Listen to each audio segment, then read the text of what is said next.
I am Doreen Bernard, and I am a grassroots grandmother from Indian Brook, Nova Scotia. I am a survivor of the Indian Residential School, as were my parents and my grandmother, and about 100 people in my family. Between us, we spent 152 years there. My tile speaks to that. It speaks to leaving, not going there, but leaving there. And there's 3 generations in my family that are walking away from the residential school. My grandmother, my mother, myself, and my daughter is standing there with her regalia, and my granddaughter is walking with me with her regalia. So we're walking for the Shubenacadie River. The river had much significance to us as a people, and particularly in our district of Shubenacadie, which is one of the 7 districts in Mi'kma'ki. The river is where our people were settled before we were pushed out of off the river and to Indian Brook, where our community now stands.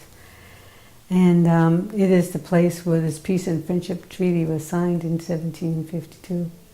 So it has a big historic significance to us. So I think when I looked out those windows, on the top floor of that residential school, we seen the river. First thing we seen was the river. And to me, that was freedom.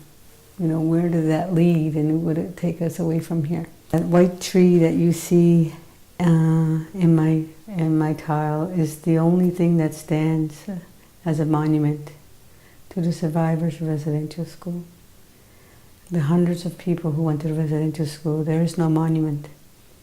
There was money, $500,000 that came from the TRC, Truth and Reconciliation, to build that monument. It went to a company that didn't follow through. And the person who lives in the house there next to that tree is the one that engraved the tree with the picture of the school, where she says, "Never forgotten," and engraved that into the trunk of the tree. So that's our monument. I would want you to know the history of the residential school and how it has impacted our people.